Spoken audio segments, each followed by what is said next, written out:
نہ دولت دے نہ ثروت دے مجھے بس یہ سعادت دے، نہ دولت دے نہ ثروت دے مجھے بس یہ سعادت دے، تیرے قدموں میں مر جاؤں میں رو رو۔ السلام علیکم ورحمۃ اللہ وبرکاتہ، نحمدہ ونصلی ونسلم علی رسولہ الکریم، اما بعد فاعوذ باللہ من الشیطان الرجیم، بسم اللہ الرحمن الرحیم۔ قد جاءکم من اللہ نور وکتاب مبین، آمنت باللہ صدق اللہ العلی العظیم، وبلغنا رسولہ النبی الامین الکریم، ونحن علی ذلک لمن الشاہدین والشاکرین، والحمد للہ رب العالمین۔ یا خدا بہر جناب مصطفیٰ امداد کن، یا رسول اللہ از بہر خدا امداد کن، یا شفیع المذنبین، یا رحمت للعالمین، یا امان الخائفین، یا ملتجا امداد کن، یا شہید کربلا، یا دافع کرب و بلا، گل رخا شہزادہ گل قبا امداد کن، غوث اعظم بمانی بے سر و سامہ مدد، قبلہ دی مدد، کعبہ ایمہ مدد، بگردہ بے بلا افتادہ کشتی، ضعیفاً و شکستہ رات و پشتی، بحق خواجہ عثمان ہارونی مدد کن یا معین الدین چشتی، قادریم نعرہ یا غوث اعظم میزنم دم شیخ احمد رضا خان قطب عالم میزنم۔ عرض و معروض کا سلسلہ جاری کرنے سے قبل آئیے ہم اور آپ سب مل کر سب سے پہلے مالک رقاب الامم، دافع البلاء والوباء والقحط والمرض والعلم، ساقی کوثر، شافع محشر، شہنشاہ کونین، سلطان دارین، اپنے لمبے لمبے ہاتھوں سے بھی عطا فرمانے والے، مر انی فقر الحق مزدہ جعفر سنانے والے، ڈوبتوں کو تیرانے والے، روتوں کو ہنسا دینے والے، آقا نامدار، مدینے کے تاجدار، دونوں عالم کے مالک و مختار، شہنشاہ ذی وقار، نائب پروردگار، گلشن ہستی کا ورین فصل بہار،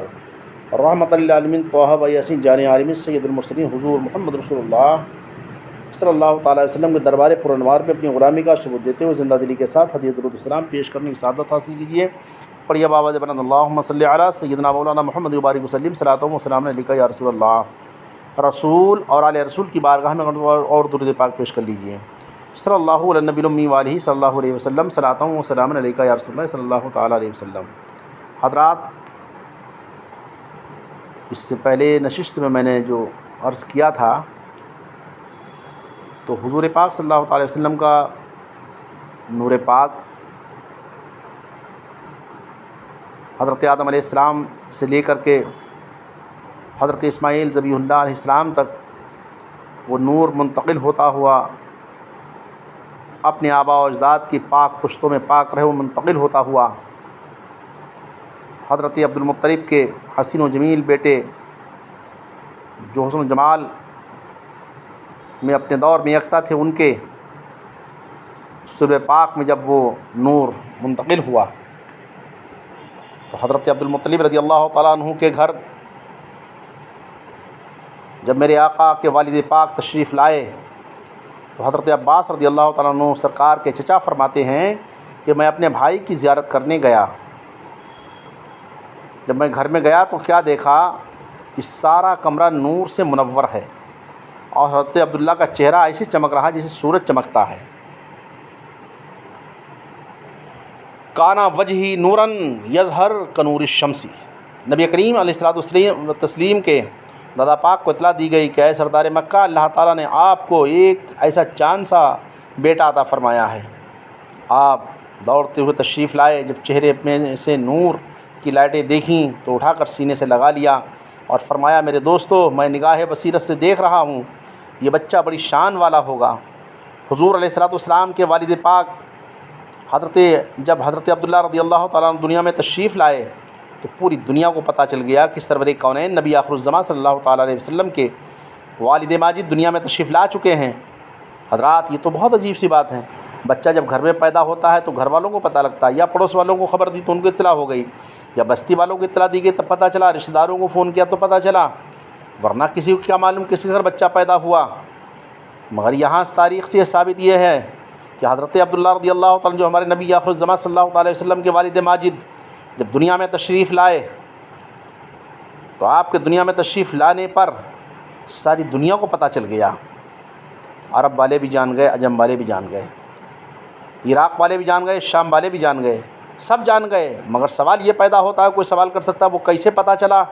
کہ سب کو کیسے پتہ لگ گیا یہ کہ بچے میں مکے میں بچہ پیدا ہوا، حضور صلی اللہ علیہ وسلم نبی آخر الزماں کے والد ماجد دنیا میں تشریف لا چکے ہیں، کیسے پتہ چلا کہ بچہ مکہ میں پیدا ہوا ہو اور پتہ پوری دنیا کو چل جائے، یہ کیسے ہو سکتا ہے؟ یہ ایک منکر اس کا انکار بھی کر سکتا ہے، لیکن حضرات میں جو بھی کہہ رہا ہوں دلیل کے ساتھ کہہ رہا ہوں، آپ ذرا غور سے اس چیز کو سماعت کریں کہ میرے دوستو ٹھیک ہے یہ نہیں ہو سکتا، لیکن وہ بچہ کوئی عام بچہ نہیں تھا، میرے آقا صلی اللہ تعالی وسلم کے والد گرامی تھے، حضرت علامہ حسین بن محمد دیار بکری علیہ الرحمٰ نے اپنی کتاب التاریخ الخمیس میں جلد اول کے صفحہ نمبر 182 پر، اور حضرت علامہ ابو المحسن حسن کاکوری رحمۃ اللہ تعالیٰ علیہ نے تفریح الازکیاء میں جلد نمبر 2 صفحہ نمبر 8 پر، علامہ معین الدین کاشفی علیہ الرحمٰ نے معارج نبوت کے جلد اول صفحہ نمبر 736 میں تحریر فرماتے ہیں کہ اللہ تبارک و تعالیٰ نے جتنی بھی آسمانی کتابیں نازل فرمائیں، جتنے بھی صحائف نازل فرمائے، ہر صحیفے میں، ہر آسمانی کتاب میں یہ بات موجود تھی کہ جب سردار مکہ حضرت عبد المطلب کے گھر عبداللہ نامی لڑکا پیدا ہوگا تو نبوت بنی اسرائیل میں سے ختم ہو کر بنی اسماعیل میں آ جائے گی، اور ختم نبوت کا تاج حضرت عبداللہ کے لخت جگر جناب محمد رسول اللہ صلی اللہ تعالیٰ علیہ وسلم کو اللہ تعالیٰ پہنائے گا، اور حضرت عبداللہ کی ولادت کی نشانی بھی آسمانی کتابیں موجود تھی، اور وہ کیا تھی کہ حضرت عیسیٰ علیہ السلام کے ہم عصر ایک اللہ کے نبی حضرت سیدنا یحییٰ علیہ السلام جو کہ کافروں کے ہاتھوں بے گناہ شہید کیے گئے تھے، ان کا کرتے مبارک، جبہ مبارک آپ کے غلاموں نے سنبھال کر رکھا ہوا تھا، جن میں آپ کو شہید کیا گیا تھا۔ آسمانی کتابوں میں لکھا تھا کہ جس دن حضرت یحییٰ علیہ السلام کے جبے سے خون کے تازہ تازہ قطرے گریں گے، سمجھ لینا کہ مکہ پاک میں نبی آخر الزماں صلی اللہ علیہ وسلم کے والد ماجد پیدا ہو چکے ہیں۔ اللہ اکبر۔ حضرات، حضرت یحییٰ علیہ السلام کو جب بے گناہ شہید کیا گیا، حضرات اس موضوع پر نہیں تو کسی اور وقت میں انشاءاللہ ذکر ہوگا کہ آپ کو کس بنیاد پر بے ایمانوں نے ان کو شہید کیا تھا، لیکن حضرت یحییٰ علیہ السلام جب شہید ہوئے تھے تو آپ کا جو جبہ مبارک جو پہنے ہوئے تھے کرتا شریف، وہ خون میں تر ہو گیا تھا۔ اسی کرتے کو ان کے ماننے والوں نے اس وقت میں اس کو چھپا کر کے رکھ لیا تھا، اور تاریخ میں لکھا ہوا، کتابوں میں، آسمانی کتابوں میں لکھا ہوا تھا کہ یہ انہوں نے پڑھا تھا کہ جب یہ جبہ تو خشک ہو جائے، خون سوکھ گیا، لیکن اب جب جس دن اس سے تازے قطرے خون کے گرنے لگیں، جبے سے خون کے قطرے تازے گرنے لگے، سمجھ لینا مکہ میں نبی آخر الزمان صلی اللہ علیہ وسلم کے والد ماجد پیدا ہو چکے ہیں۔ یہ نشانی کتابوں میں پائی جاتی تھی۔ ادھر جناب عبداللہ پیدا ہوئے، ادھر خدا عز و جل کی قدرت دیکھیں کہ ملک شام میں جہاں سیدنا یحییٰ علیہ السلام کا کرتہ مبارک تھا، جبہ مبارک تھا، وہ سارے کا سارا خون میں تربتر ہو جاتا ہے، اور اس کرتے سے خون کے مبارک قطرے گرنے شروع ہو جاتے ہیں۔ بنی اسرائیل کے علماء راہب سمجھ جاتے ہیں کہ مکہ شریف میں نبی آخر الزمان صلی اللہ تعالیٰ علیہ وسلم کے والد ماجد پیدا ہو گئے ہیں۔ علماء یہود، پادری بڑے حیران ہوئے کہ اب کیا کیا جائے۔ انہوں نے یہودی علماء کے تمام راہبین، تمام معززین اور تمام پڑھے لکھے یہودیوں کی میٹنگ بلائی کہ اب کیا کیا جائے۔ کہ جب تمام یہودی پادری اکٹھا ہو گئے تو مشورے شروع ہوئے، تو بات یہاں ختم ہوئی کہ اگر عبد المطلب کا بیٹا زندہ رہا، اس کی شادی ہو گئی، تو جناب عبداللہ کے یہاں شادی ہونے کے بعد ان کے یہاں بیٹا اگر پیدا ہو تو محمد مصطفیٰ صلی اللہ علیہ وسلم پیدا ہوں گے، تو بنی اسرائیل میں سے نبوت چلی جائے گی، ولایت چلی جائے گی، شرافت چلی جائے گی، شجاعت چلی جائے گی، سیادت چلی جائے گی، قیادت چلی جائے گی، حتیٰ کہ تمام عزت کے باب سب بند ہو جائیں گے۔ ہماری وہ عزت، وہ شان و شوکت، وہ دبدبہ نہیں رہے گا جو اب ہے۔ اب لوگ ہمارے ہاتھ پاؤں چومتے ہیں، قدموں کو بوسہ دیتے ہیں کہ نبیوں کے اولاد میں ہیں، لیکن جب نبی آخر الزمان آ گئے تو پھر تمام عزتیں، تمام شانیں ادھر کی ادھر منتقل ہو جائیں گی۔ لہٰذا ایک ہی حل ہے کہ عبد المطلب کے بیٹے کو قتل کر دیا جائے،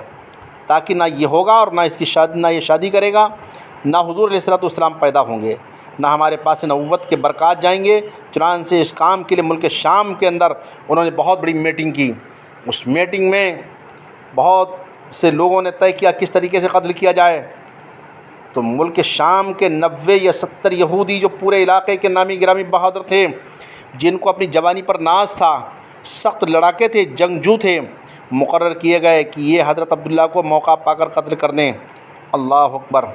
ادھر یہودیوں نے جناب عبداللہ کو قتل کرنے کی کوشش میں لگ جاتے ہیں، ادھر قدرت خدابندی اس سارے کائنات کے محبوب نبی کریم صلی اللہ علیہ وسلم کے بھیجنے کا پروگرام بناتی ہے۔ حضرت عبداللہ رضی اللہ تعالیٰ عنہ بچپن کے ایام گزار کر جوانی کی طرف بڑھنے لگے۔ جب جوانی کی طرف بڑھنے لگے تو ہر انسان پر آتی ہے، جوانی تو ہر انسان پر آتی ہے، لیکن قربان جاؤ کہ نبی پاک صلی اللہ تعالیٰ علیہ وسلم کے والد ماجد، وہ جن کی شان و عظمت کو کون بیان کر سکتا، ان کی جوانی کا عالم کیا ہوگا جب وہ جوان ہوئے ہوں گے، کیونکہ ان کے چہرے میں، ان کے پیشانی میں تو نور محمدی چمک رہا تھا۔ قربان جاؤ حضرت عبداللہ رضی اللہ عنہ جوانی پر۔ آپ چلتے ہیں، جب آپ راستے سے چلتے ہیں تو آپ کی پشت انور سے نور نکل کر بادل کی طرح آپ کے اثر پر سایہ کر لیتا ہے۔ حضرت عبداللہ رضی اللہ تعالیٰ عنہ چہرہ آسمان کی طرف کرتے ہیں تو مکہ کی زمین پر کھڑے کھڑے آسمان نظر آ جاتے ہیں، اور حضرت عبداللہ رضی اللہ تعالیٰ عنہ کیا دیکھتے ہیں کہ آسمانوں کے دروازے کھل گئے اور وہ نور دروازوں میں داخل ہو گیا، اندر جا کر پھر حضرت عبداللہ رضی اللہ تعالیٰ عنہ کی طرف آ جاتا ہے۔ حضرت عبداللہ رضی اللہ تعالیٰ عنہ جن گلیوں سے گزرتے ہیں، وہ گلیاں، وہ بازار، وہ پہاڑ، وہ راستے، وہ کنکر، وہ جمادات، وہ نباتات، میرے نبی کریم صلی اللہ علیہ وسلم کے والد مکرم کو کہتے ہیں، سلام ان کے اوپر بھیجتے ہیں، اور کس انداز میں، السلام علی النور الذی فی ظہرک یا عبداللہ، اے عبداللہ آپ کی پشت انور میں جو نور جلوہ فگن ہے، ہمارا اس پر سلام ہو، اور اے جناب عبداللہ ہمارا آپ پر بھی سلام ہو۔ سبحان اللہ۔ جن بتوں کے پاس سے گزرتے ہیں وہ آپ کو دیکھ کر چیخ کر کہتے ہیں کہ عبداللہ ہمارے قریب مت آنا، کیونکہ ہمیں آپ سے خوف آتا ہے۔ حضرت عبداللہ فرماتے ہیں کیوں؟ تو بت کہتے ہیں کہ آپ کی پیشانی میں نبی آخر الزماں کا نور جلوہ فگن ہے، جو بتوں اور بت پرستوں کی دنیا میں آ کر ختم کر دے گا۔ حضرت عبداللہ جب بھرپور جوان ہوئے تو نور مصطفیٰ علیہ الصلوۃ والسلام آپ کی پیشانی میں چاند کی طرح چمکتا تھا۔ اتنے حسین ہیں، اتنے حسین، اتنے جمیل، اتنے پیارے، اتنے خوبصورت ہیں، اتنے دل پسند ہیں، جو دیکھتا ہے دیکھتا ہی رہتا ہے، جو تکتا ہے تو تکتا ہی رہتا ہے۔ دیکھنے والے، تکنے والے آگے بتاتے ہیں یا اللہ تعالیٰ نے جناب عبد المطلب رضی اللہ عنہ کو بیٹے بڑے دیے ہیں، لیکن ایک بیٹا لڑکا، ایک بچہ دیکھنے کے قابل ہے۔ دنیا دور دور سے آپ کے حسن و جمال کے تذکرے سن کر آپ کی زیارت کو آتی ہے۔ ہر دیکھنے والا، ہر تکنے والا دیکھ کر گویا یوں کہتا تھا، ان کی زبانوں پر یہی الفاظ نکلتے تھے، وہ جسے دید کا ایک جام پلا دیتے ہیں، وہ جسے دید کا ایک جام پلا دیتے ہیں، وہ جسے دید کا ایک جام پلا دیتے ہیں، وہ جسے دید کا ایک جام پلا دیتے ہیں، فرش تا عرش سبھی پردے اٹھا دیتے ہیں، فرش تا عرش سبھی پردے اٹھا دیتے ہیں، میرے محبوب کے دیوان نیازی اکثر، میرے محبوب کے دیوان نیازی اکثر، میرے محبوب کے دیوان نیازی اکثر، نام محبوب پہ ہر چیز لٹا دیتے ہیں، نام محبوب پہ ہر چیز لٹا دیتے ہیں، وہ جسے دید کا ایک جام پلا دیتے ہیں۔ آمین۔ وآخر دعوانا الحمدللہ رب العالمین۔ السلام علیکم۔